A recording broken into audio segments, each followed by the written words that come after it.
Los planetas metálicos de la alquimia. Los planetas metálicos de la alquimia. Samael Aun Weor, 1974. Proemio. Cuentan las escrituras sagradas que el patriarca Noé, al conocer la proximidad del diluvio universal que hundiría bajo sus aguas a toda la raza, comenzó a construir el arca y anunciar a sus hermanos la inminencia de la gran catástrofe. En aquella ocasión, la humanidad hizo caso omiso de todas las predicaciones y anuncios, y los hombres continuaron ocupados en sus negocios, en sus placeres y en sus vicios. En nuestra época moderna, el venerable maestro Samael Aun Weor, avatara de la era de Acuario, igual que Noé, lleva ya una larga lista de obras escritas, todas llenas de profunda sabiduría y conocimientos esotéricos, en las que anuncia la gran catástrofe que se avecina y que acabará con la raza actual. Nos da, en todas ellas, la tabla de salvación, el arca santa, para que no nos veamos envueltos y perezcamos en el momento del gran cataclismo. Sin embargo, a la humanidad de estas predicaciones del venerable maestro, le parecen fuera de lugar porque se vive con demasiada comodidad y hay tanto deseo de disfrutar la vida, rodeados de tantos adelantos científicos e inventos que el hombre se figura que es indestructible. Pero la hora llegará con puntualidad de novia a la cita, como llegó lentamente el momento angustioso y terrible del diluvio universal que sepultó bajo sus aguas turbulentas todo cuanto ser viviente había sobre la tierra. Solo el arca quedó flotando majestuosamente sobre un infinito mar, envuelta en un inmenso silencio, ya no existía la humanidad. En este opúsculo que estamos presentando a la consideración del lector, el venerable maestro se dirige a las juventudes con uno de los temas más fascinantes y difíciles, como es la influencia planetaria en los individuos, las edades que abarcan estas influencias y sus consecuencias. Saturno y la Luna, Júpiter y Mercurio, Marte y Venus y por último el Sol que da vida a todos los planetas, nos los presenta formando pares trascendentales y que a lo largo de nuestra vida se unen dentro de nosotros, en nuestro propio laboratorio interior, para darnos todas sus similitudes que asombran al gnóstico. Las edades que abarcan estas influencias planetarias cubren toda la vida del hombre sobre la Tierra. Pero sin la castidad científica es imposible la percepción de estas maravillosas influencias y sus consecuencias portentosas en la vida. De este modo, el venerable maestro Samael Aun Weor, en el presente opúsculo, de la misma manera que Noé, trata de salvar a la humanidad una vez más de la gran catástrofe que tenemos casi a las puertas. José Ramírez Carrillo. San Salvador, octubre de 1974. Los planetas metálicos de la alquimia. Los planetas de nuestro sistema solar gravitan armoniosamente alrededor del Sol. Realmente, es maravillosa la danza de los mundos en derredor de su centro gravitacional. Sin embargo, de todo esto, lo más interesante para nosotros son los planetas metálicos de la alquimia. Si vemos en forma clara y precisa el orden de los mundos, podríamos trazar un esquema perfecto. Observen ustedes, hermanos, observen cuidadosamente el orden de los mundos, para que luego traten de comprender cuál es el trabajo de la alquimia sexual. Tenemos nosotros aquí a Saturno y en la parte baja, la Luna. Vamos a poner un orden. Sobre la Luna está Mercurio, un poco más arriba, en el orden de los mundos, está Venus, luego el Sol, o sea, el astro rey, más allá Marte, el planeta de la guerra, luego seguiremos con Júpiter y seguidamente, como ya dije, Saturno, el más elevado. Si observamos detenidamente el orden de los mundos, vemos que el Sol está en el centro, Él es quien da vida a todos los planetas del sistema solar. Es mediante la alquimia sexual que se pueden hacer transformaciones maravillosas.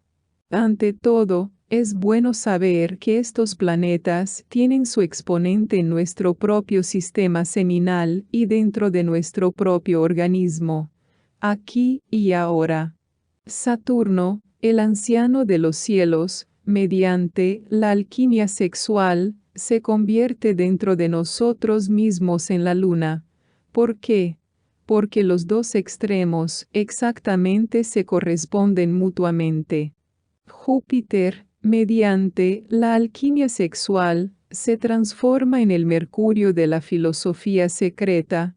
Precisamente, lo más interesante de la gran obra es ver uno a su propio Mercurio en el espejo de la alquimia. Dicen los grandes maestros que cuando esto sucede, el Santo Tomás, que muchos llevan dentro, queda confundido, desconcertado.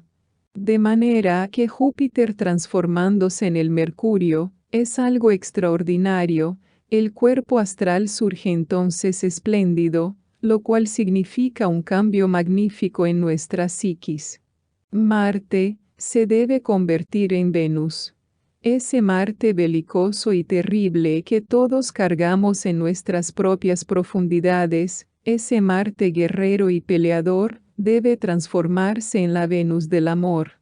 Y al fin, queda el Sol como centro, dando vida a toda nuestra constitución ígnea.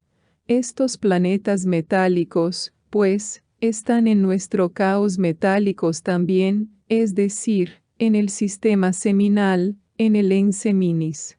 Resulta sorprendente que el viejo Saturno venerable venga a transformarse ciertamente, a convertirse en el niño de belleza cautivadora que debe nacer en nosotros, pues cada uno en la vejez debe convertirse en un niño, dicen los psiquiatras. Resulta extraordinario que ese Júpiter tonante, cuya esposa es la vaca sagrada, Devi Kundalini Sakti, mediante la alquimia sexual, se convierte en el Mercurio de la filosofía secreta, en ese Mercurio que llegamos a ver en el espejo extraordinario de la alquimia.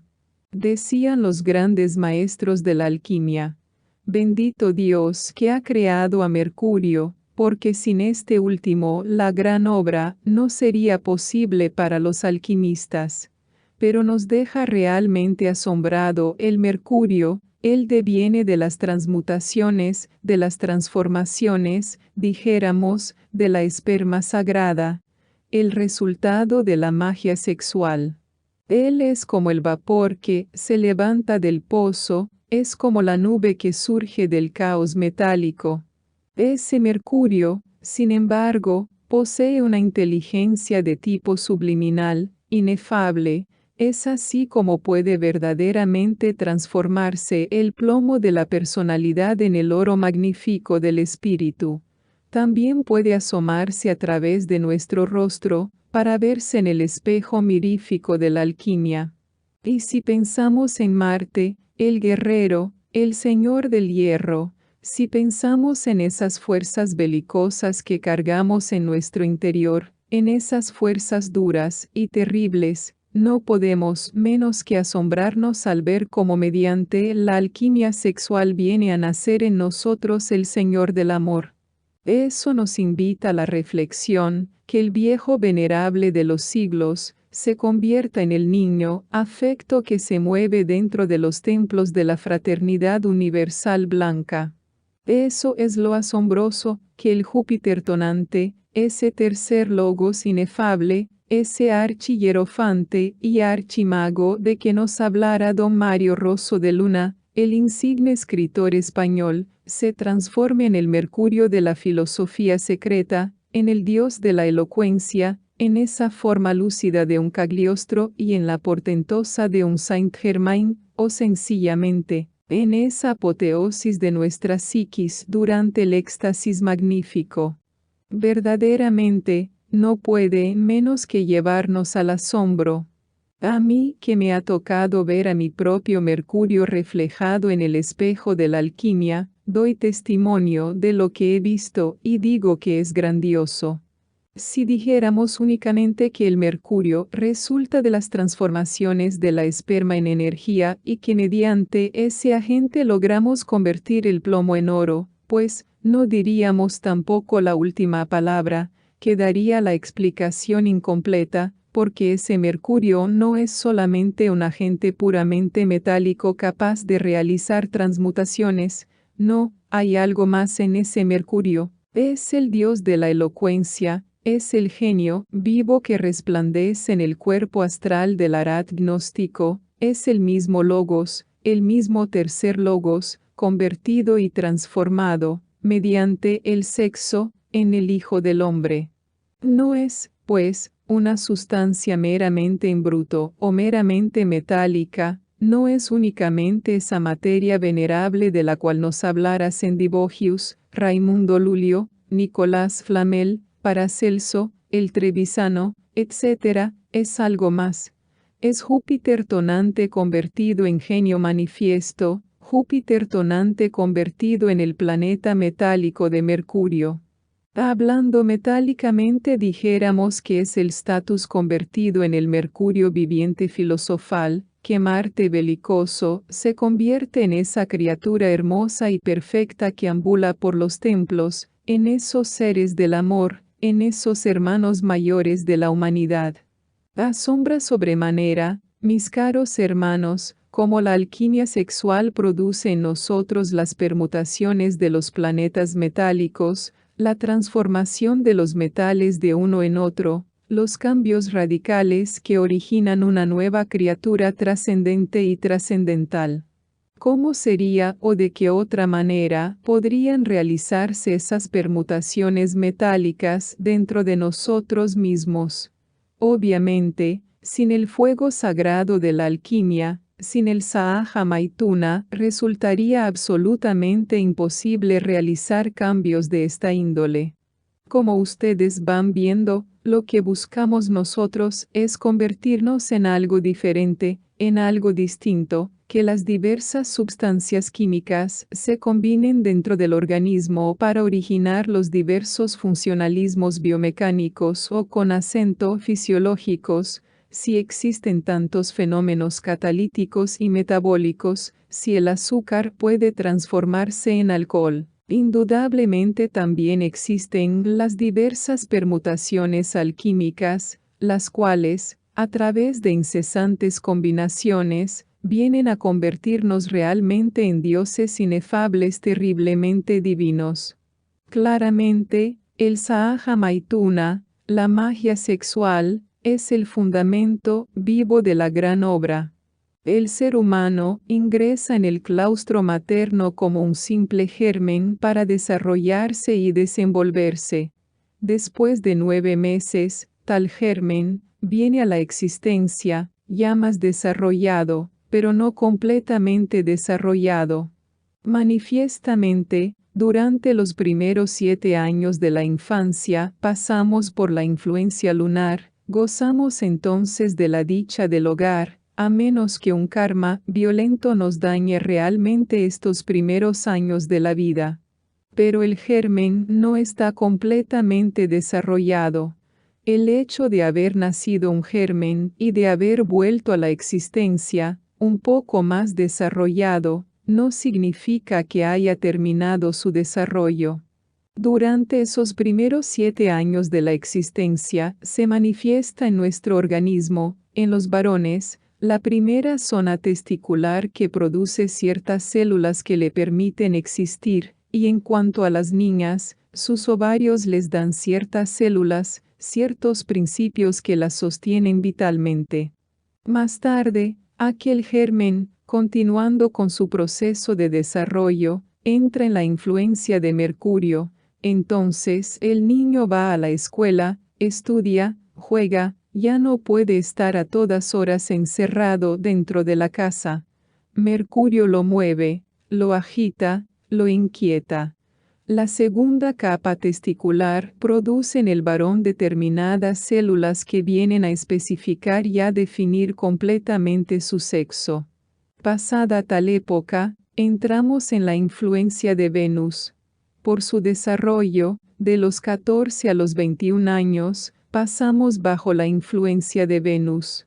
Se dice que esa es la edad de la punzada. Hombres y mujeres comienzan a sentir la inquietud sexual. Las glándulas sexuales entran en actividad.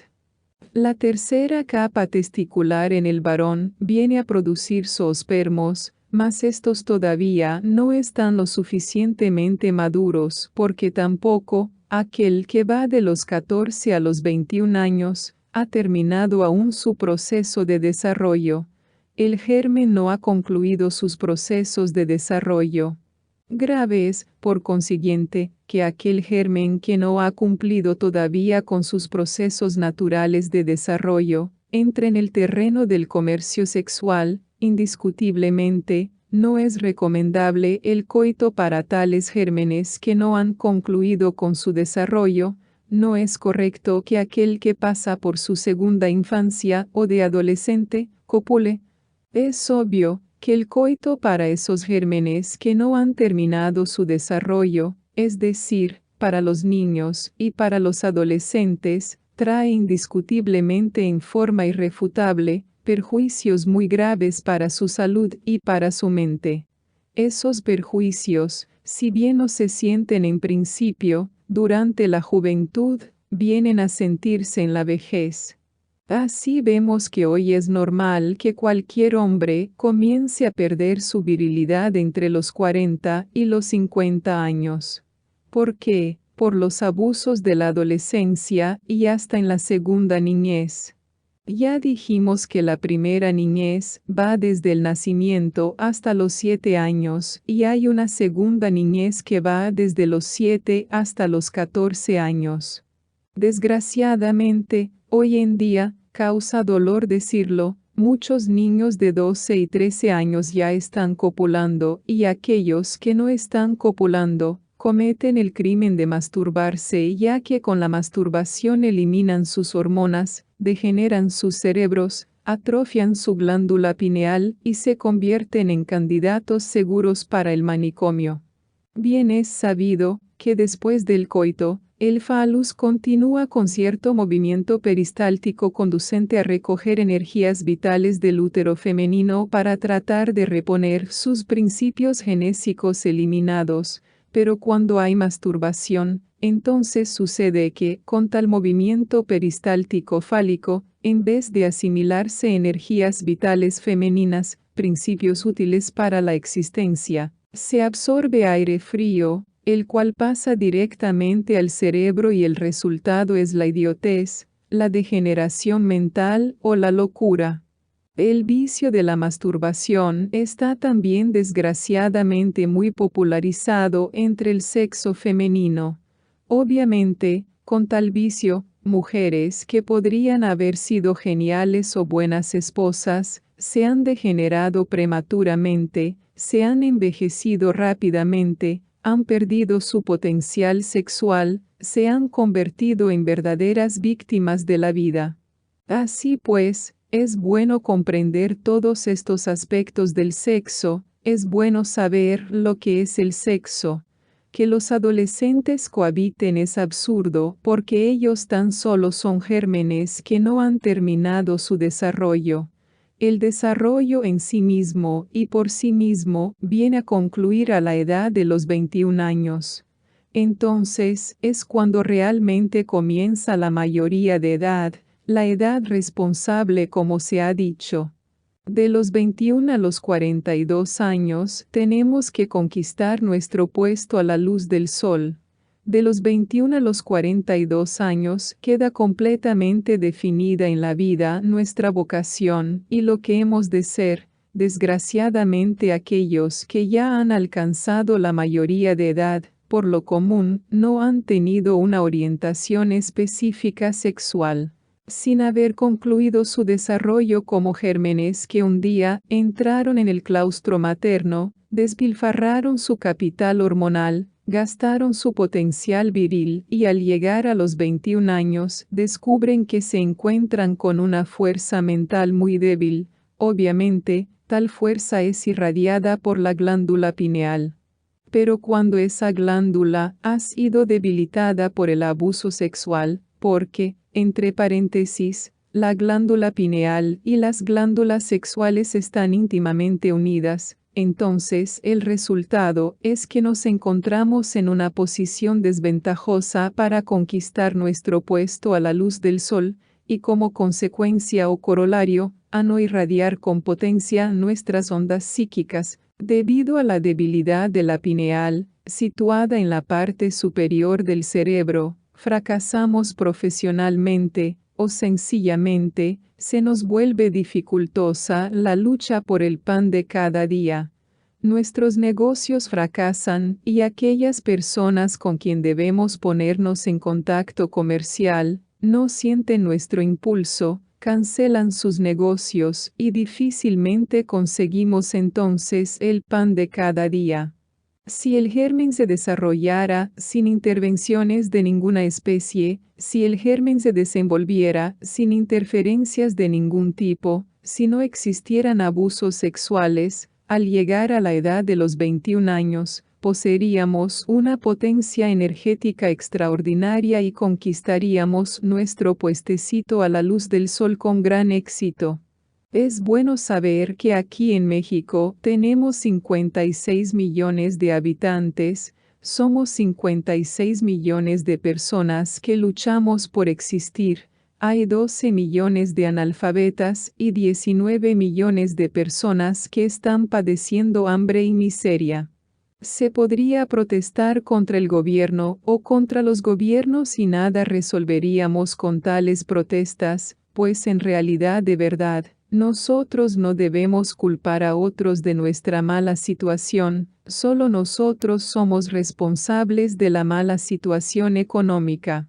Siempre le echamos la culpa a los diversos sistemas políticos y económicos, siempre acusamos al presidente o a los presidentes de las naciones y eso es absurdo porque solo nosotros somos los creadores de nuestro propio destino. Es obvio que, si entramos en la lucha por la vida con debilidad, si no poseemos las fuerzas psíquico-mentales eróticas potentes como para abrirnos paso en la existencia, pues tenemos que sufrir de hambre y de miseria. Si se permitiera al germen de aquel que un día entró en el claustro materno desarrollarse armoniosamente hasta los 21 años, entraríamos pues en el camino de la vida con gran éxito, fuertes, poderosos, llenos de salud, llenos de energía, mas, desgraciadamente, estamos copulando desde la segunda infancia. No se ha permitido al germen aquel que un día entró en el claustro materno, continuar con éxito y sin interferencias su proceso de desarrollo. En cuanto al sexo femenino he de decir que el germen concluye sus procesos de desarrollo a la edad de 18 años, es decir, la mujer se desarrolla más pronto que el varón, por eso ella puede casarse más joven, pero que un hombre o un niño todavía no siendo hombre, sino un germen en proceso de desarrollo, se case antes de los 21 años, que esté copulando desde los 14. Eso es absurdo, manifiestamente criminoso, monstruoso en el sentido más completo de la palabra. Después de los 42 años, es decir, después que ha pasado la influencia solar, durante la cual nosotros hemos de conquistar nuestro puestecito a la luz del sol, entramos en la época de Marte, que va desde los 42 hasta los 49. Quien ignora estos ciclos cósmicos, repitiéndose microcosmos hombre, indudablemente no sabe aprovechar el ciclo de Marte y viene a crearse una vejez miserable. Es bueno que pensemos un poquito en la vejez, mis caros hermanos, es bueno que nos vayamos preparando para la ancianidad. No es correcto que aguardemos a ser ancianos para luego tratar de arreglar nuestra existencia. Así como de niños tuvimos una cuna, un hogar, un padre, una madre, así también de viejos necesitamos una casa, necesitamos un hogar, Necesitamos tener una fuente de ingresos económicos suficientes para no perecer de hambre y miseria. De la edad de los 42 a los 49 años, está el ciclo de Marte, entonces nosotros durante esa época debemos trabajar en forma intensísima, hasta el máximo. Es de los 42 a los 49 años cuando debemos nosotros darle forma concreta a ese hogar que debemos tener para nuestra vejez. Es de los 42 a los 49 años, bajo la influencia de Marte, cuando nosotros hemos de crear una fuente de ingresos absolutamente segura para nuestra ancianidad. Marte nos ayuda con su potencia energética, pero desgraciadamente muchos han abusado del sexo durante los ciclos de Venus y del Sol, y al llegar al ciclo de Marte, a pesar de recibir entonces la influencia de ese planeta, están tan agotados por su forma sexual de vivir, por sus abusos, que en modo alguno saben aprovechar como deberían aprovechar el potencial sexual, y el resultado viene a ser después lamentablemente al no aprovecharse como se debe el ciclo de Marte. Deviene entonces como consecuencia o corolario, una ancianidad miserable, viene a encontrarnos la ancianidad sin ninguna fuente segura de ingresos y entonces, en vez de ser útiles en alguna forma, aunque sea para nuestros nietos, venimos a convertirnos indudablemente en estorbo para todo el mundo, por no saber vivir. Por no saber vivir. Por no saber vivir. Después de los 49 años, o sea de los 49 hasta los 56, entra en nuestra vida Júpiter tonante. Júpiter terrible, él da el cetro a los reyes, la vara a los patriarca, el cuerno de la abundancia a quien se lo merece, mas, si nosotros no hemos luchado de verdad durante el ciclo de Marte, o si hemos luchado con desventajas debido al abuso sexual, si nosotros no hemos aprovechado la influencia solar como es debido por no haber dejado desarrollar armoniosamente aquel germen que un día entró en el claustro materno, entonces la influencia jupiteriana, en vez de tornarse positiva, en vez de poner en nosotros el cetro de los reyes, viene a poner en nosotros la miseria. Ténganse en cuenta que cada planeta tiene un doble aspecto, positivo y negativo. Si Júpiter tonante tiene al ángel Zachariel como regente, tiene también su antítesis tenebrosa, ella es Ana Gabriel. Distíngase entre Zachariel y Ana Gabriel, son diferentes, distíngase entre el cuerno de la abundancia y el palo del mendigo.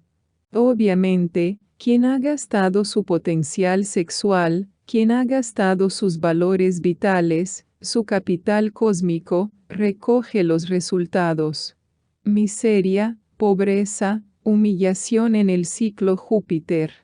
La ancianidad propiamente dicha se inicia a los 56 años con Saturno, el viejo de los ciclos, y termina a los 63. No quiero decir que forzosamente a los 63 años tengamos que morirnos todos, no, sino que el primer ciclo de Saturno propiamente comienza a los 56 y termina a los 63. Después siguen otros ciclos. Seguirá el ciclo de Urano, por ejemplo, pero eso no lo captarían sino los individuos desarrollados internamente, los grandes iniciados. También con sus 7 años, un ciclo de Neptuno sería para los grandes hierofantes, un ciclo de Plutón para Mahatmas, más allá seguirían 2 ciclos trascendentales y por último, armonías exquisitas y poderes para aquellos que ya alcanzaron el elixir de larga vida. Pero, hablando concretamente, el ciclo de Saturno para las personas comunes y corrientes dura 7 años, al llegar a los 63 años es cuando termina el ciclo de Saturno, entonces vienen más combinaciones. Saturno con la Luna, Saturno con Mercurio, cada 7 años hay un cambio de esos, Saturno con Venus, etc., etcétera, etcétera. Por eso vemos que los viejos van cambiando según avanzan en años. Un viejito, por ejemplo, de los 63 a los 70, combinándose en él a Saturno con la Luna, se vuelve bien infantil en su manera de ser, y de los 70 a los 77 le daría por tener ciertas inquietudes mercurianas, ciertas ganas de estudiar o saber, etc., y así sucesivamente. En todo caso, durante toda la ancianidad, está Saturno combinándose en una o en otra forma con los otros mundos. Es obvio que Saturno, el viejo de los ciclos, es la espada de la justicia que nos alcanza desde el cielo. Si nosotros no supimos vivir armoniosamente con cada uno de los ciclos planetarios, obviamente, recogeremos los resultados con el viejo Saturno, el anciano de los ciclos. Así pues, mis caros hermanos, son maravillosas estas extraordinarias transformaciones vitales de nuestra propia existencia. Las gentes normales, comunes y corrientes, piensan que al llegar a los 21 años ya somos mayores de edad. Normalmente sí, el germen que nació, o lo que entró un día en el vientre de la existencia y que luego nació y vino a la vida, concluye su desarrollo a los 21 años, eso es exacto, pero si nosotros cumpliéramos con el deber cósmico, tal como lo hacían los antepasados, los lémures y los atlantes, nos convertiríamos en hombres verdaderamente y en dioses. ¿Cuál es el deber cósmico? Voy a decirles a ustedes cuál es. 1. No permitir que los conceptos intelectuales pasen por nuestra mente en forma mecanicista, con otras palabras diré, hacernos conscientes de todos los datos intelectivos venidos de la mente. ¿Cómo nos hacemos conscientes de esos datos? Por medio de la meditación. Si leemos un libro, meditar en él, tratar de comprenderlo. 2. Emociones. Debemos hacernos conscientes de todas las actividades del centro emocional. Es lamentable ver cómo las gentes se mueven bajo el impulso de las emociones en forma completamente mecanicista, sin control ninguno. Nosotros debemos hacernos autoconscientes de todas las emociones. 3. Hábitos, costumbres del centro motor. Nosotros debemos hacernos autoconscientes de todas las actividades, de todos nuestros movimientos, de todos nuestros hábitos. No hacer nada en forma mecánica. 4 y 5. Debemos adueñarnos de nuestros propios instintos y someterlos. Debemos comprenderlos a fondo íntegramente. 6. Transmutar la energía sexual. Mediante el Sahaja Maituna transmutaremos incesantemente nuestras energías sexuales. Así, cumpliendo con el deber cósmico, es obvio que nuestra vida se desarrollará armoniosamente, se formarán en nosotros, se fabricarán en nosotros los cuerpos existenciales superiores del ser, y así, en armonía con el infinito, a tono con la gran ley, podremos llegar a la ancianidad, llenos de éxtasis y podremos alcanzar la maestría y la perfección. Antes de que la gran catástrofe atlante hubiera cambiado totalmente la fisonomía del globo terrestre, y más aún, antes de que el abominable órgano cundartiguador del continente Mu se hubiera desarrollado, los seres humanos cumplían con su deber cósmico, entonces podían vivir, mis caros hermanos, 1000 años. Cuando uno cumple con su deber cósmico, la vida se alarga. Desgraciadamente, el animal intelectual se degeneró totalmente cuando desarrolló en su constitución íntima el abominable órgano cundartiguador, sobre el cual hemos hablado tanto. Es obvio que después de haber perdido ese órgano quedaron las consecuencias, el ego, el yo, el mí mismo, el sí mismo, dentro de nosotros. Ya con tales consecuencias nos volvimos perversos, ya no quisimos seguir cumpliendo con el deber cósmico y la vida se fue acortando miserablemente.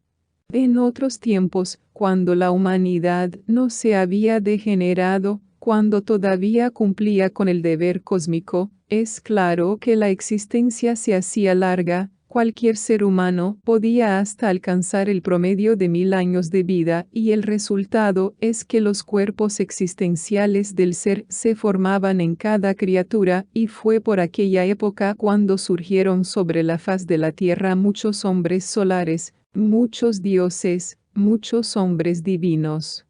Hoy ya casi no se ven estos seres porque la gente no sabe cumplir con el deber cósmico.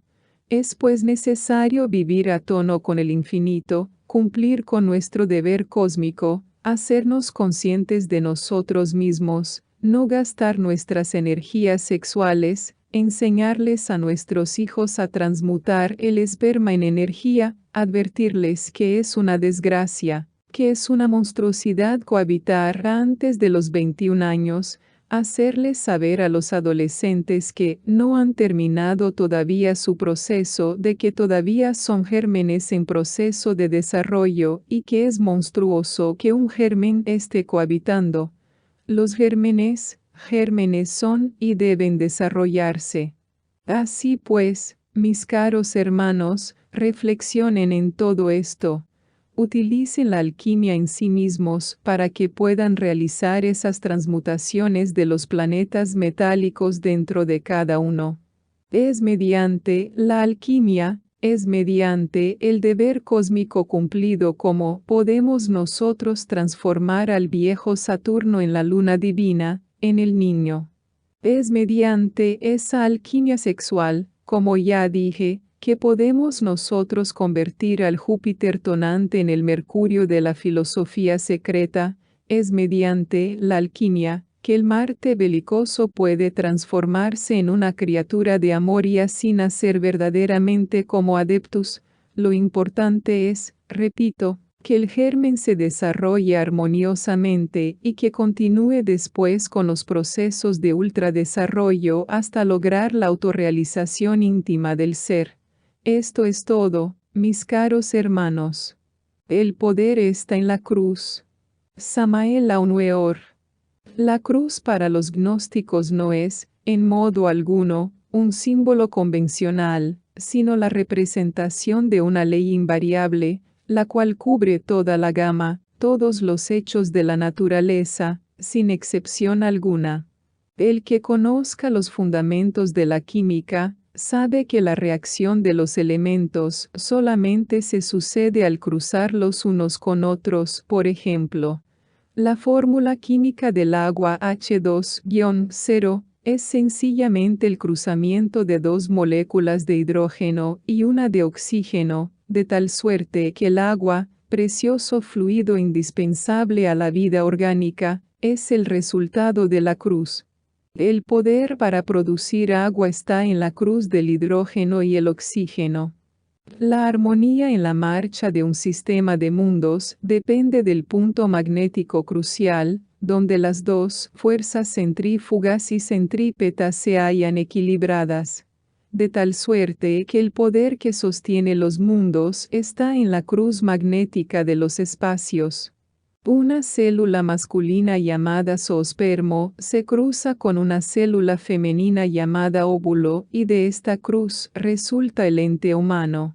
De tal suerte que el hombre es el resultado de la cruz del zoospermo masculino y el óvulo femenino. Nada puede venir a la existencia sin el poder de la cruz.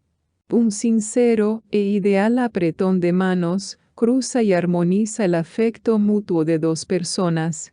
Así que la cruz en el estrechón de manos hace vivo el afecto entre dos almas. Por la calle marcha un joven apuesto y se encuentra con una preciosa damita, se cruzan sus miradas y de esta cruz prodigiosa, sutil e impalpable, pero real en su poder mágico, nace un afecto, nace un amor que organizará un hogar y producirá efectos asombrosos, como son la multiplicación de la especie, La grandeza de una patria y tal vez la aparición de un genio que haga aumentar el progreso de la ciencia o de la filosofía para mejorar al mundo. De tal suerte que la cruz magnética de las miradas muestra y demuestra que el poder está en la cruz. Una semilla es introducida en la tierra y al cruzar su poder con los elementos químicos que constituye la estructura del planeta, se producen árboles, flores, semillas y frutos que aumentan, multiplicando la especie ad infinitum, de tal suerte que el poder está en la cruz. Sin la cruz no existe nada nuevo, ni se podría transformar lo antiguo, de tal suerte que los gnósticos, sabios por excelencia, saben exactamente el valor de la cruz y le rinden culto, no fundamentados en ninguna creencia, sino en un saber absoluto e inmediato. Los gnósticos son místicos de la verdad y deseosos de saber todas las cosas, dejando al margen como cosa inútil toda creencia, pues ésta hace al hombre estulto, estúpido e inconsciente, y de la estupidez y de la inconsciencia se valen los audaces para gobernar y dirigir a las inocentes muchedumbres, que, cual corderos, siguen a jefes tan estúpidas e inconscientes como ellos mismos. La cruz es la razón de ser de todos los hechos de la naturaleza y en esta ley no existen excepciones. Cuando alguien expone una idea acerca de un aspecto filosófico, social o científico, esa idea se cruza con las que poseen los que escuchan y así se producen nuevas reacciones, tanto sea para hallar la verdad que el conferencista exponga o bien para rechazar sus pretensiones de sabio si sus conocimientos no están bien fundamentados. De tal suerte que en el cruzamiento de las ideas, se prueban las inteligencias y se descubren las verdades, eliminando lo erróneo. La mirada se cruza con algún ser u objeto, y en este cruce, se obtiene experiencia acerca de los seres y de las cosas. Las sustancias proteicas de los alimentos que ingerimos, al ser cruzadas con nuestra vida fisiológica celular, producen cruciales reacciones para renovar la vida de la célula gastada y crear otra nueva, si la sustancia no conviene a nuestro organismo.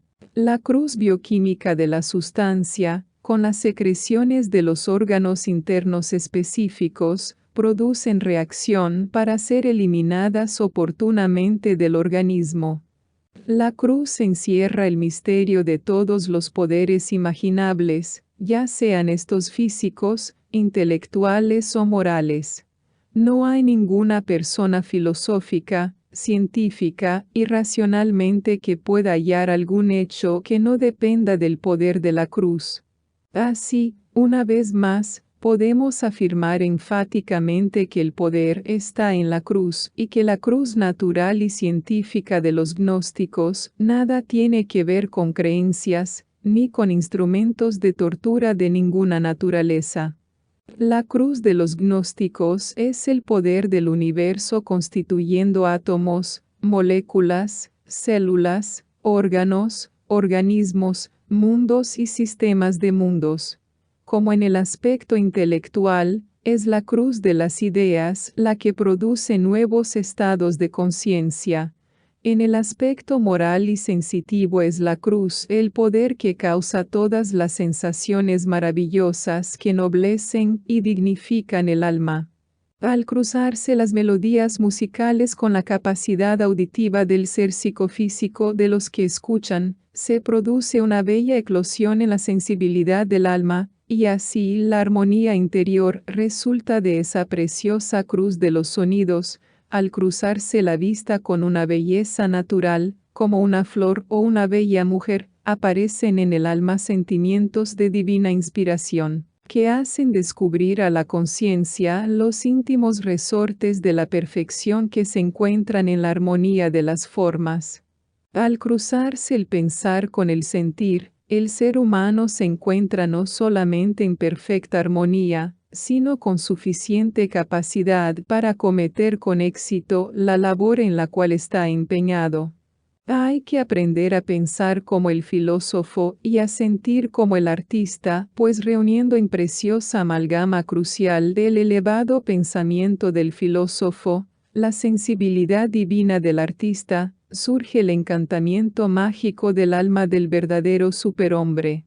Esta cruz del pensar y del sentir, en perfecta concordancia y armonía, es lo que permite desarrollar el lado místico y espiritual de la existencia.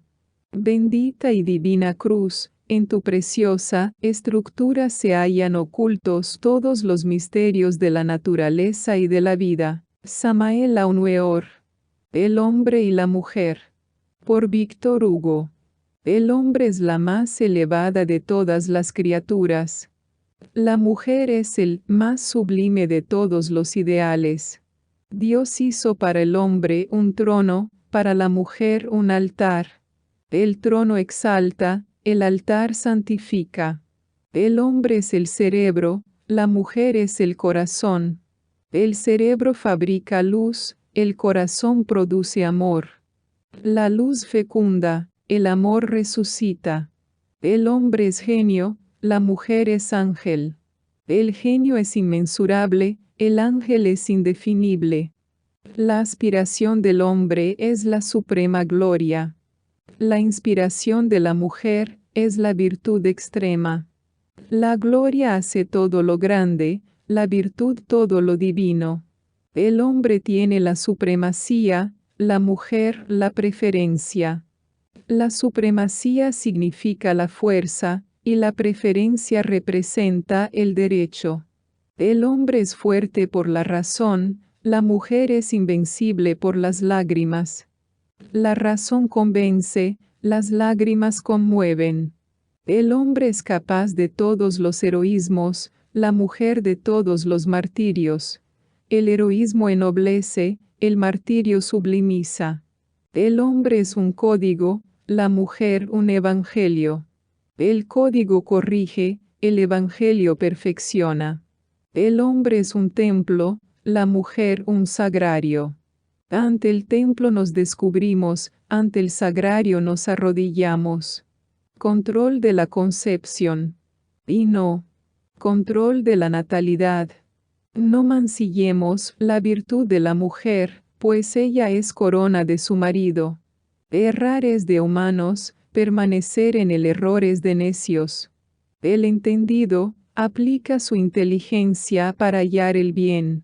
Allá por los años 68, su Santidad Pablo VI se pronunció en contra del uso ya establecido de las pastillas que permiten a la mujer el abuso sexual sin temor alguno. Antes de la venida del Cristo, la mujer era botín de guerra e instrumento de placer. El Cristo dio a la mujer el puesto que ocupa en el hogar cristiano y repudió el adulterio tanto de la mujer como del varón. Dio a conocer el esoterismo crístico mediante el cual el hombre se libera del dolor y la amargura y se prepara para tomar el camino angélico o débico, siendo la mujer el único medio que lo conduce a la divinidad cuando sigue la ciencia divina de que nos habla la Biblia o lo mantiene en el error y la desesperación cuando hace mal uso de ella. El doctor Adoum ha dicho: la mujer es la más alta belleza de Dios. El amor la manifiesta, el deseo la mata para llegar a Dios en clara senda de paz, salvando la febril contienda. Es la mujer el único camino. Cada vez que el hombre ha prostituido a la mujer y la vuelve sitio de placer, se ha sentido el castigo del cielo. Sodoma y Gomorra han revivido y sus secuaces defiende la fornicación y el adulterio como síntesis de la vida moderna, como el único objetivo de la vida. La decisión de Pablo VI fue determinante para la vida de la Iglesia Católica, porque de otra manera hubiera roto la moral cristiana y roto también la tradición de la Iglesia a través de sus 2000 años. Con su decisión dio un golpe al mejor negocio del siglo XX, porque las pastillas tienen mayor venta que todos los analgésicos y calmantes conocidos. Es imposible que los dueños del negocio y sus alegres seguidores permanezcan impávidos, les toca demostrar que son una fuerza para evitar que los gobiernos prohíban la libre venta de la nueva droga que ya cuenta con millones de adictos y por consiguiente con los múltiples factores derivados del vicio. La prensa hablada y escrita está convencida de que dentro de 10 años no habrá cabida en nuestro planeta para la población humana y como es natural, mantendrá su alarma. El parecer del hombre depende de sus entusiasmos. Hace poco hubo grandes premios para las familias más prolíferas y todas las creencias alababan la fecundidad. Nosotros los gnósticos, abogamos por el control de la concepción que es muy diferente al control de la natalidad. Esta extirpa los gérmenes de la vida humana y el control de la concepción los transforma en energía sutil que da vida a la pareja y los convierte en superhombres. Con lo primero se transforma la vida, con lo segundo algo le mata. El hombre conoce el poder de la castidad, pero en sus formas más incipientes y, por medio de ella, convierte algunos animales en superanimales para explotarlos, tales como los gallos de pelea, toros de lidia, caballos de carrera y muchos otros. Se opera en ellos la absorción de su propia simiente por medio de la corriente sanguínea, método antinatural, pero que cumple los objetivos del hombre. Nosotros, por medio de la transmutación que es un sistema sobrenatural, nos hacemos castos a sí mismos para explotarnos a nosotros mismos. La Biblia habla sobre la clase de castos cuando dice: hay hombres que se hicieron a sí mismos eunucos por amor a Dios. Se llama transmutación el acto mediante el cual transformamos nuestra simiente en energía radiante con la que cambiamos nuestros harapos lunares o cuerpos lunares por vigorosos cuerpos solares que nos permiten adquirir conocimientos que no alcanza a comprender el intelecto y sus secuaces, los 5 sentidos manifestados ya en el hombre común y corriente. La sabiduría gnóstica ha guiado a la humanidad en todos los tiempos. Sobre ella han hablado muchos externos, personas que desconocen la intimidad de las enseñanzas porque no son castos de verdad. Unos la alaban y otros la condenan según como estas enseñanzas perjudiquen los intereses creados de los que analizan. Esta enseñanza que es luz interna, da vida igual que el sol, sin tener en cuenta el parecer de sus protegidos. Los humanos somos náufragos de una espantosa tormenta. Lo que ahora se observa son los estertores de una era que se irá borrando en medio de guerras sangrientas, destrucciones atómicas, terremotos, maremotos, terribles huracanes y confusión general. En menos de 4 lustros el Avatara de la síntesis ha escrito más de 50 obras que circulan en todos los continentes. En todas ellas se habla sobre el esoterismo crístico y la castidad científica mediante los cuales se redime y libera de trabas y personalismos al hombre. Cuando el varón aprende a transmutar su simiente, convirtiéndola en energía sutil, sin dejar de perder una sola gota, vuelve a tomar el mando perdido del hogar.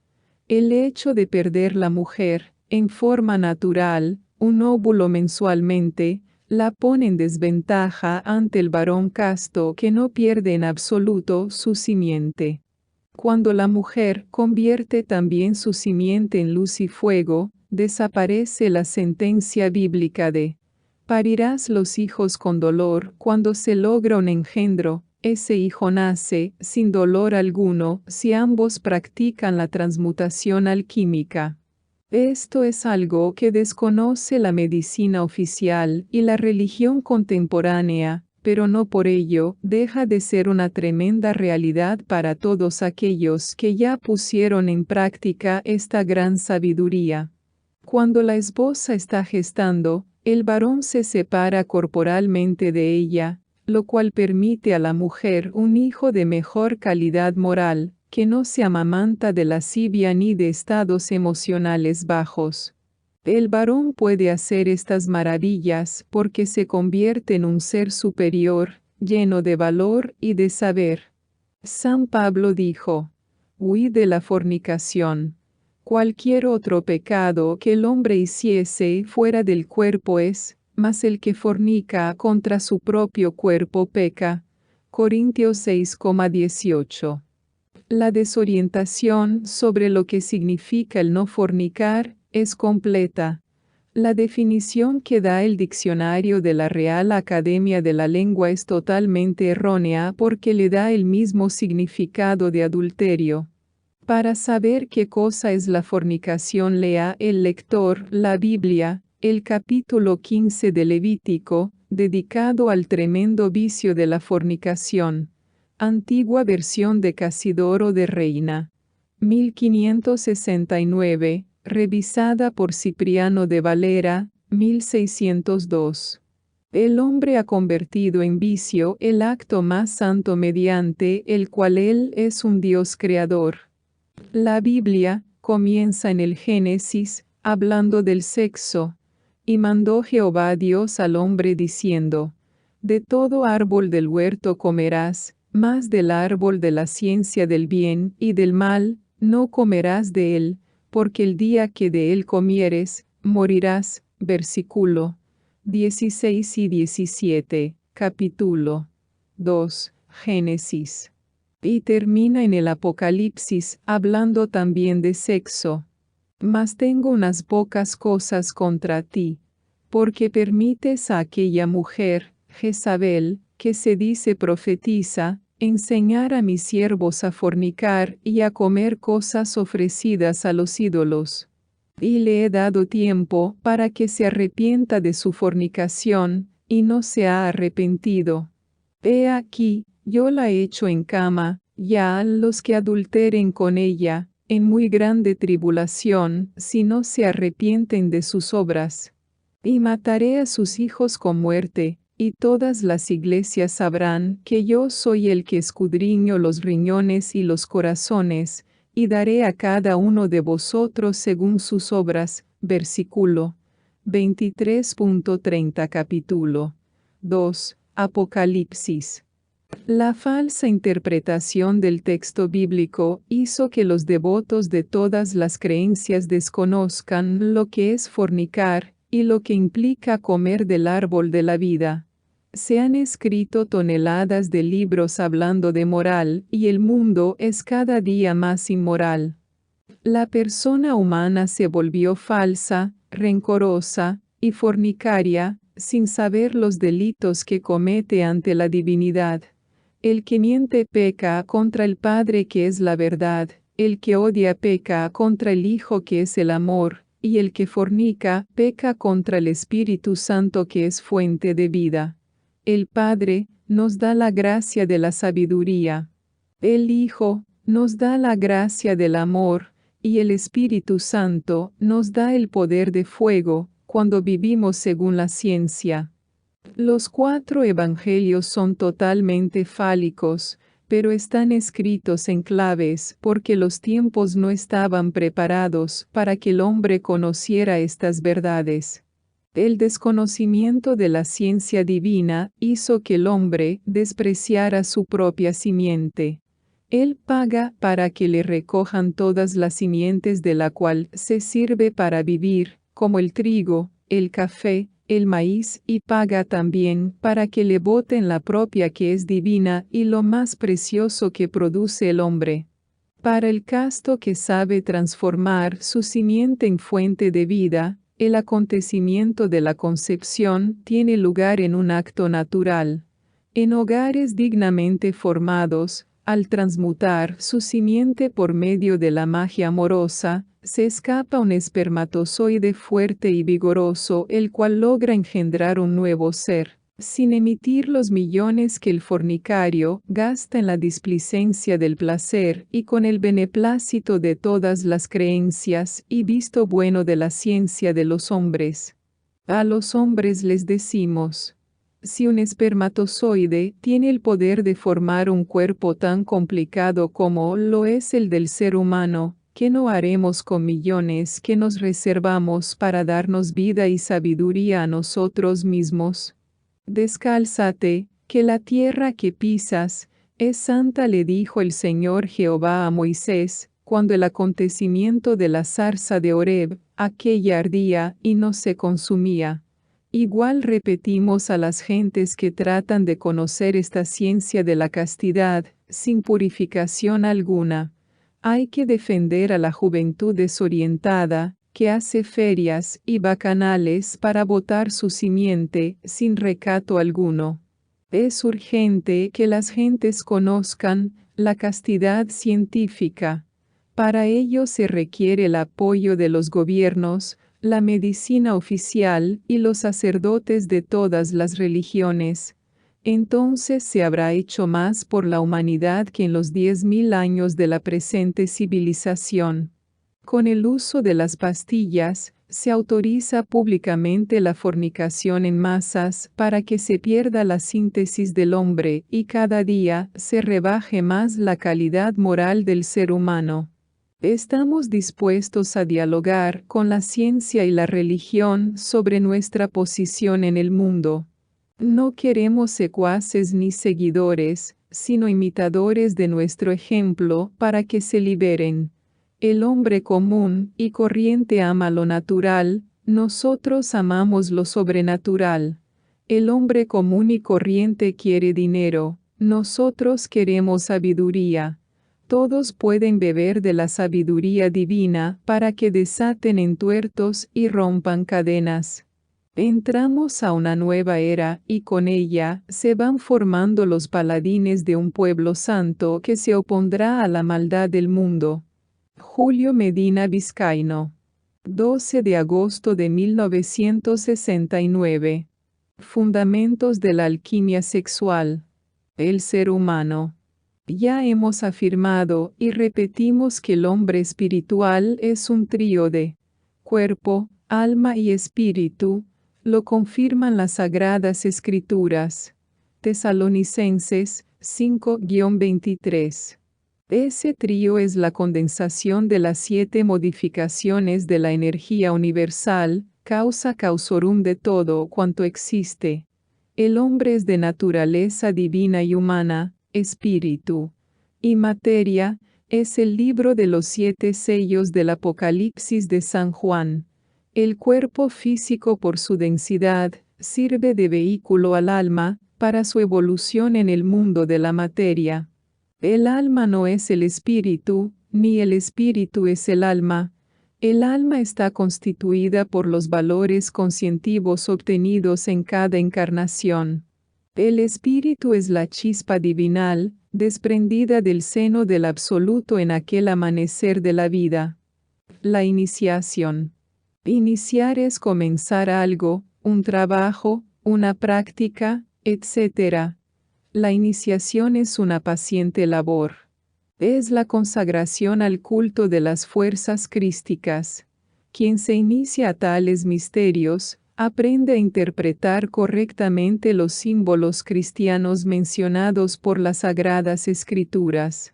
Esto quiere decir que ningún profano con su intelecto, por muy sabio que parezca, es capaz de hacerlo, así se haya quemado las pestañas estudiando durante toda su vida, a menos que se inicie en los misterios crísticos. Las facultades internas del ser humano despiertan basándose en disciplina. San Pablo nos lo advierte en Corintios 4:20. Porque el reino de los cielos no consiste en palabras, intelectualismos, dialéctica, sino en virtud, pureza en pensamientos, palabras y obras. La iniciación comienza por el sexo, que es lo mismo que nacer nuevamente. Ese es el nacimiento espiritual de que habló el divino Maestro a Nicodemus, príncipe de los fariseos. Véase todo el capítulo 3 del Evangelio según San Juan.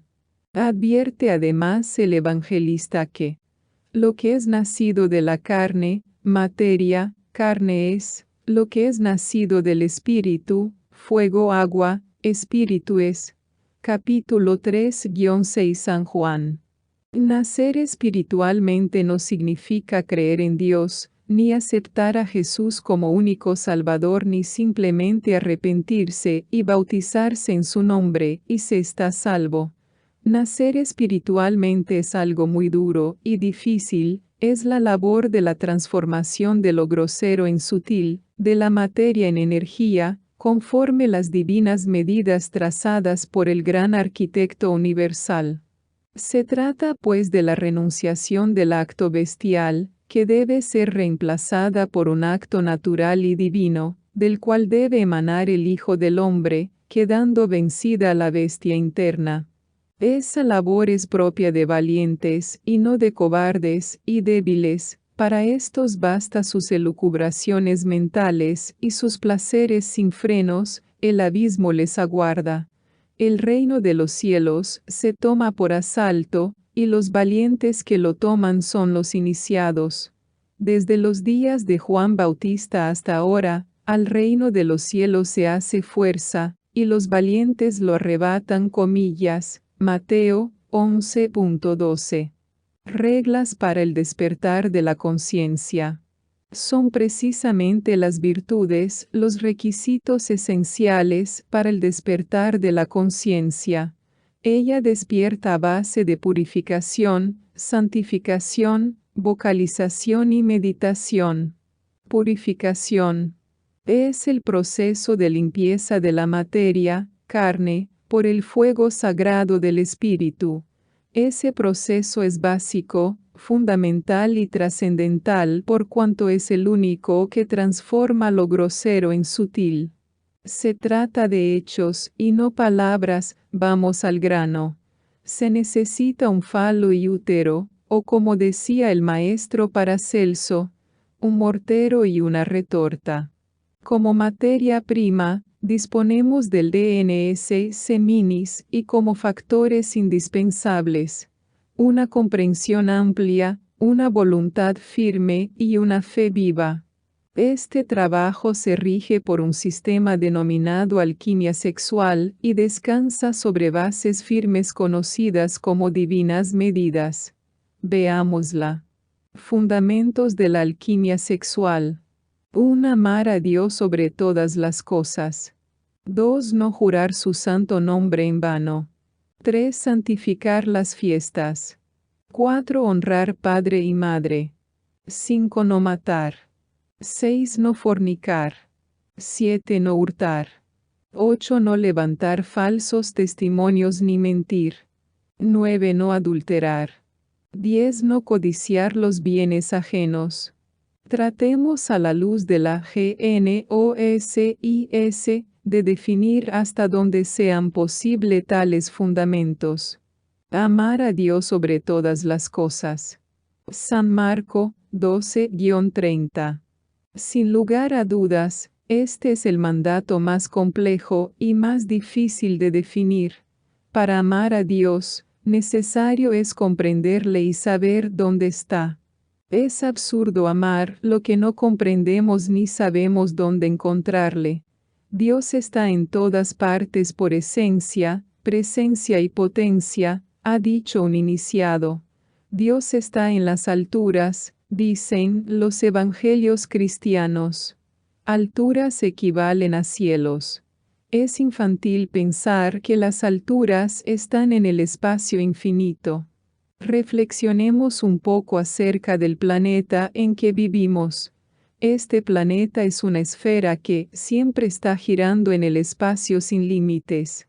Si ese espacio que vemos durante el día fueran los cielos, ¿qué será entonces el firmamento estrellado que vemos durante la noche?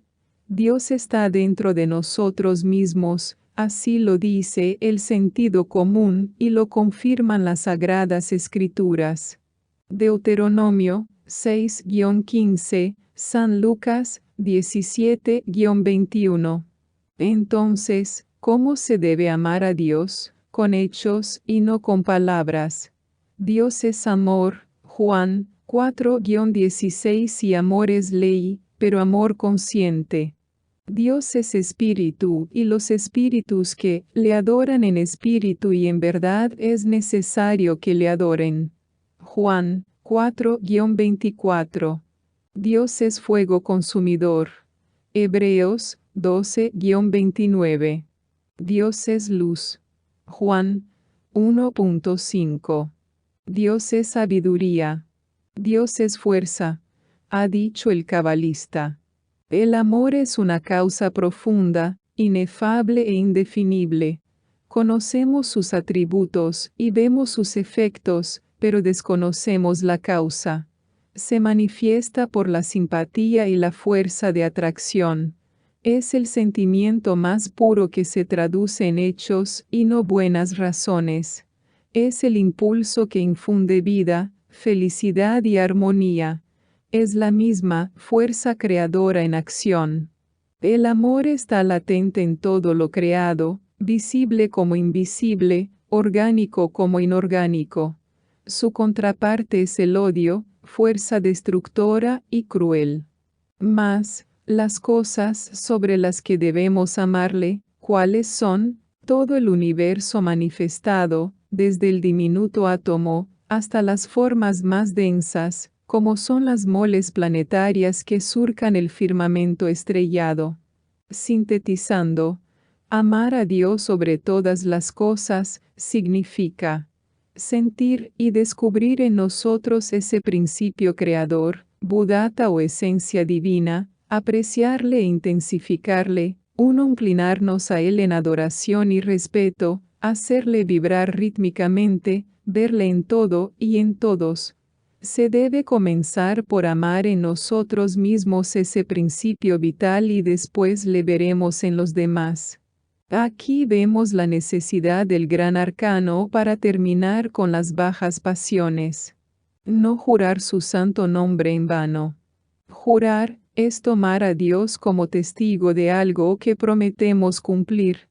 Dios es una palabra misteriosa cuyo significado es conocido solo por los iniciados. En vano tomarás a Dios como testigo en cualquier acto o hecho de la vida, porque no dará por inocente al que tomaré su nombre en vano. Dios es impersonal, inmaterial e inmortal.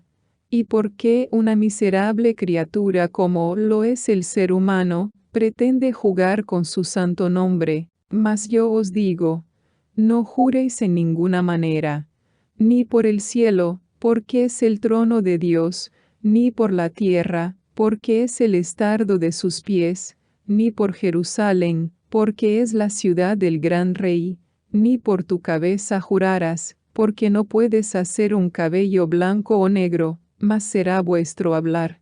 Sí, sí, no, no, porque lo que es más de esto, de mal procede. San Mateo 5-34-37. Mas, cuando a Dios hicieres promesas no tardes en pagarlas, porque no se agrada de los insensatos, paga lo que prometiereis. Eclesiastés 5-4. Santificar las fiestas. Santificación es la limpieza del alma y no de la materia física.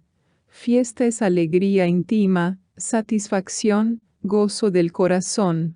Fiestas son las que vive el iniciado en los mundos internos, cuando ha ganado un grado más en su proceso de perfección, después de las pruebas de rigor. Santificar las fiestas significa conservar la pureza y perfección de nuestros triunfos en el espíritu y no volver a pecar. Honrar padre y madre. San Marcos 7-10. Honrar es servir, apreciar, estimar. Honra es estima, respeto, consideración. Padre es el principio creador y generador que llevamos dentro. Madre es la materia prima de la gran obra, el DNS seminis o agua pura de vida. Es la madre naturaleza o fuego sagrado del tercer logos, que reside en las glándulas sexuales, la iglesia de Efeso o chakra muladhara. Y vuestro Padre, no llaméis a nadie en la tierra, porque uno es vuestro Padre, el cual está en los cielos. Mateo 239. No matar. Matar es cortar la vida o soplo divino. Lo contrario de muerte es vida. Matar es destruir la vida que palpita en toda la naturaleza. Así como ningún mortal es capaz de infundir ese soplo divino, tampoco debe quitarlo a nada ni a nadie, ni a una planta, ni a una flor, mucho menos a los seres de ninguna especie. No matar es colaborar con la gran vida universal. No solo se mata con el veneno, la bala o el puñal, también se mata con el pensamiento, las palabras y las obras, una palabra torpe, mordaz o de doble filo, así como el desprecio, también hieren y matan los sentimientos y las buenas intenciones de los seres. Un poeta dijo: no matarás, nos dice la Escritura, y tú, siendo creyente, has delinquido, pues mataste en mi pecho la ventura. Y en el fondo del alma me has herido. No fornicar. Fornicar es desperdiciar el agua pura de vida, el DNS seminis. No fornicar es apreciarle y utilizarle sabiamente. He aquí el gran secreto de la vida y de la redención humana. No fornicar es vida, castidad, felicidad. Fornicación es destrucción y muerte. Se fornica con la mente, el verbo y los órganos creadores. Si se aprende a controlar los órganos genitales, se logra la castidad. Refrenando el impulso animal, se logra la castidad. La serpiente de la castidad está bendita. La serpiente de la fornicación está maldita. Génesis 3-14. Fornicación fue el delito contra natura cometido por los personajes bíblicos Adán y Eva. Fue la violación del gran mandato universal. Génesis 2-17 y Levítico 15-16-18. He allí el pecado original. Castidad es el arte de encender y mantener viva la llama del fuego sagrado para la purificación de la materia. Con este mandato se debe comenzar la obra de liberación. Es la práctica fundamental para la iniciación crística. Son 10 reglas o mandatos universales a disposición de quienes anhelan la vida eterna, pero es necesario comenzar la labor con uno de ellos, porque si se quieren utilizar todos a la vez, no se logra nada, así como quienes pretenden cazar 10 liebres a la vez, no caza ninguna. Por lo tanto, se debe comenzar con uno, llevando por orden y disciplina en todo, hasta llegar a obtener la comprensión creadora, y entonces se podrán llegar a cumplir los restantes. Llamará la atención el hecho de comenzar con el 6º mandamiento y no con el primero. Realmente es bueno aclarar. El 6º mandamiento es el primero y fue dado por el Altísimo. Sin embargo, ocupa el 6º lugar en el orden de los misterios, porque simboliza los 2 caminos, el bien y el mal, la vida y la muerte. Sabido esto, conviene escoger de acuerdo con nuestra propia conciencia. Quien quiera unirse a la gran vida universal, tiene que seguir huir de la fornicación. Cualquier pecado que el hombre hiciere, fuera del cuerpo es, mas, el que fornica, contra su propio cuerpo peca. Corintios 6-18. Si se desperdicia el agua o ENS seminis, se apaga el fuego, apagándose el fuego, nos quedamos sin luz, en tinieblas. Solo refrenando el acto sexual y retirándonos antes de eyacular esa simiente, nos liberamos del sufrimiento, la miseria, el dolor y el crimen. Eso sí es espiritualidad. No hurtar. Hurtar es robar, que es lo mismo que apoderarse de lo ajeno sin conocimiento de su dueño, con o sin violencia. Cualquier cosa, por insignificante que parezca, si no nos pertenece no debemos tomarla, porque de lo contrario, se viola este principio universal y la espada de la justicia divina caerá sobre nosotros. La vida que palpita en nosotros tampoco es nuestra, y no debemos hurtarla para gastarla en placeres vulgares. No nos hagamos reos del delito de hurtar ante el Dios vivo. Siempre que vayamos al acto de la cópula carnal, sepamos retirarnos a tiempo, antes de convertirnos en ladrones de la gran vida universal. No levantar falsos testimonios ni mentir. El verbo, o sea, la palabra hablada o escrita, debe saber manejarse, no debe utilizarse en calumniar ni difamar a nadie. Afirmar lo que ignoramos o desconocemos es falsedad. La mentira es opuesta a la verdad. Negar la realidad de las cosas es mentir.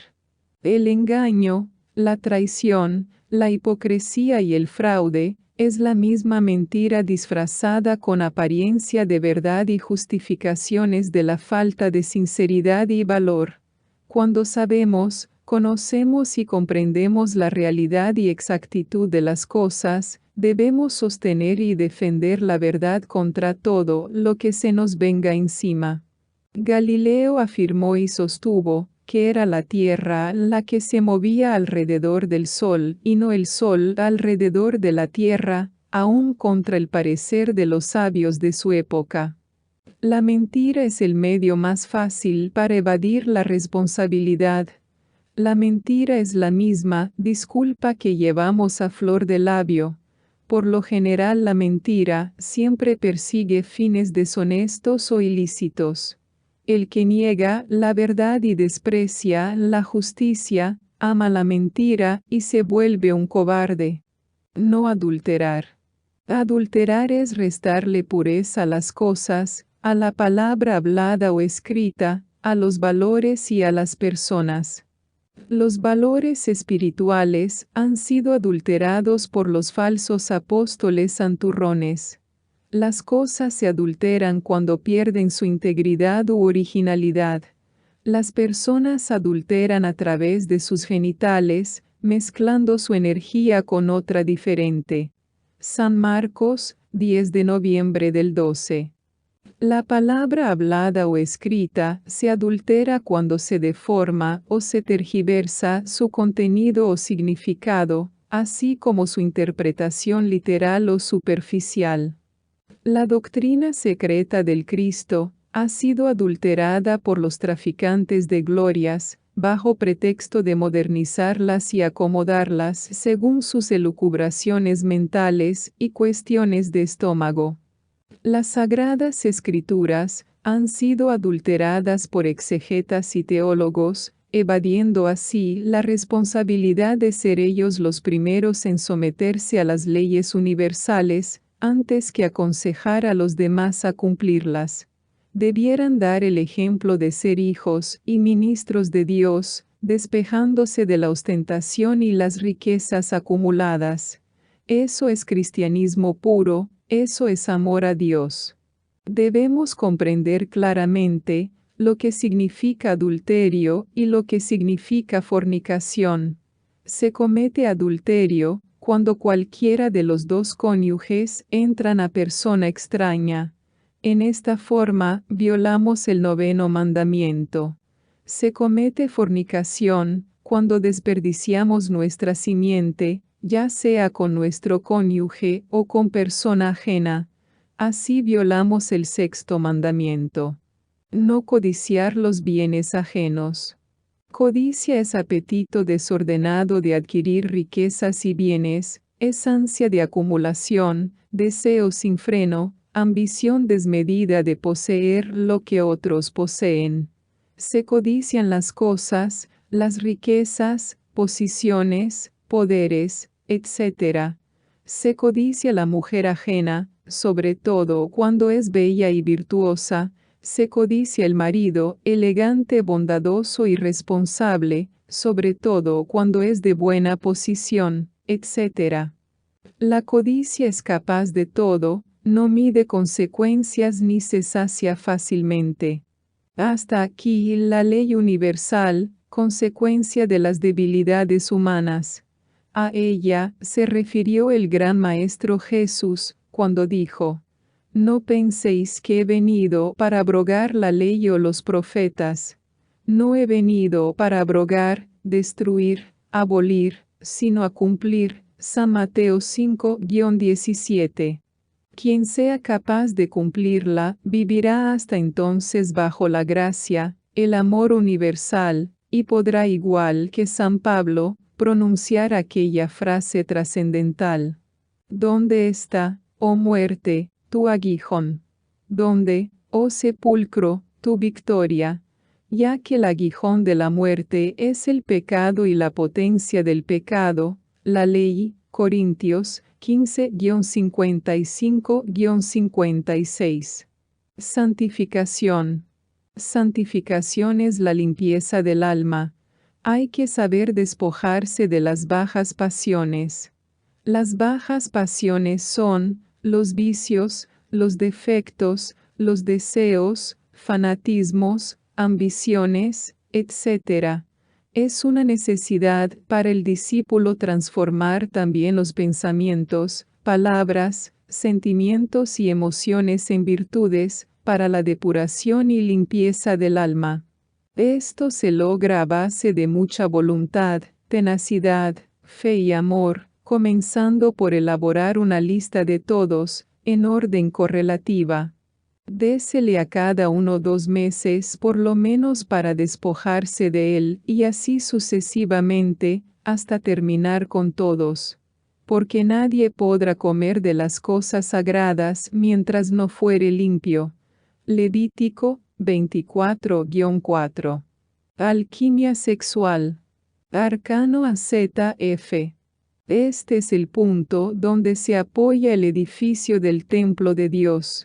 Es el mismo gran arcano, clave del movimiento perpetuo, cuadratura del círculo o llave de la ciencia, que los sabios de todos los tiempos supieron manipular, pero que habiendo caído en poder de una casta sacerdotal que no supo apreciarlo, fue ocultado bajo el pretexto de que la humanidad no estaba preparada para recibirlo, y sustituyéndolo por otro conocimiento se negaron a declararlo y a cumplirlo, estorbando además a quienes eran capaces de hacerlo. Con sobrada razón el Maestro Jesús les respondió duramente diciéndoles: Ay de vosotros, doctores de la ley, que habéis quitado la llave de la ciencia, vosotros mismos no entrasteis, y a los que entraban impedisteis. San Lucas 11-52. La llave de la ciencia es el mismo sexo. Toda la doctrina secreta del Cristo se apoya en el sexo. El sexo es el campo de batalla donde se dan cita el bien y el mal y de donde se sale para ángel o demonio. La importancia de la castidad o alquimia sexual está demostrada en los siguientes pasajes del Evangelio, según San Juan 4-10. 6-27, 6-63 y 7-38. El Cristo no fue médico, pero curó todas las enfermedades humanas. No fue abogado, pero explicó los principios elementales de toda ley. No fue autor, pero ha inspirado toda la literatura viviente del mundo. No fue orador, fue algo más. La palabra encarnada. No fue poeta, ni músico, pero es el alma y la inspiración de todo canto y de toda música. No fue artista, pero ha sido inagotable luz de grandes maestros, tanto antiguos como modernos. No fue arquitecto, pero ha sido el transformador de las almas y el constructor de caracteres de todos los tiempos. No fue estadista, pero ha fundado los estados y las instituciones de la humanidad. Y lo que hay de más maravilloso en él es que fue un hombre perfecto, cuya vida no fue manchada por el pecado.